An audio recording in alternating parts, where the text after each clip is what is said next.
Bon, Jean-Claude Gaultier, tu ne m'as pas invité à ton défilé précédent, admettons, mais tu m'avais invité au prochain. Mais oui, Elisabeth, t'as déjà dû recevoir l'invitation. Cette année, on peut inviter Yvette Horner et toi, les deux en même temps. Ah ouais, mais c'est super. Ouais. Bah, je vais regarder ce soir si je l'ai reçu. Ah, je voulais te dire, Lorraine Bastide, tu sais, la journaliste, tu l'invites pas? Lorraine Bastide? Oui. Non, sûrement pas. À choisir entre toi et elle, c'est toi que j'invite, évidemment. Oh, je le savais. T'es adorable, Jean-Claude Gaultier. Non, mais vraiment, tu sais quoi? T'as le sens des priorités. Ça, c'est un talent, tu vois, hein.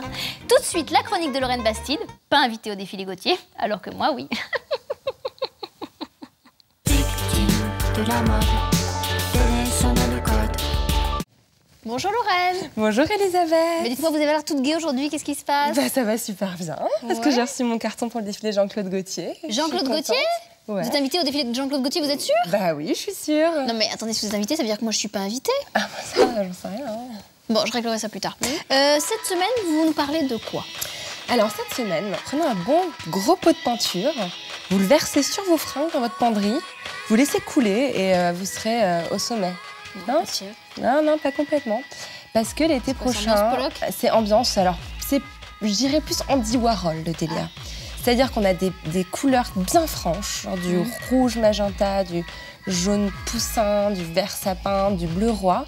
Mais d'un seul coup, alors c'est pas le color block de 2012, c'est figuratif. C'est-à-dire qu'il faut que ça représente quelque chose. C'est une tendance qui a germé dans l'esprit un petit peu délirant de Miuccia Prada, qui est quand même la fille qui voudrait qu'on porte des socks de geisha de 50 cm compensés. Voilà, elle a des idées comme ça délirantes, mais ces idées prennent. C'est ça qui est dingue. Et donc l'été prochain, les gens sont non, mais je pense que les gens ont besoin qu'on les entraîne dans des fantaisies, qu'on les sorte de leur quotidien. Et Miuccia Prada nous dégaine des tendances complètement démentes comme ça. Et donc elle a mis sur son podium des nanas avec des robes de soirée, avec des gros visages gribouillés par un espèce d'arrière-petit-fils de Basquiat ou de Warhol. Et c'est complètement absurde. Donc c'est des visages plutôt. C'est des visages, des grosses tronches de nanas sur des manteaux. La pub est dingue. Vous avez pas vu la pub? On les voit toutes alignées comme ça. On l'a affichée au mur tellement on la trouve folle, Odélienne. Et en plus, c'est pas que chez Prada.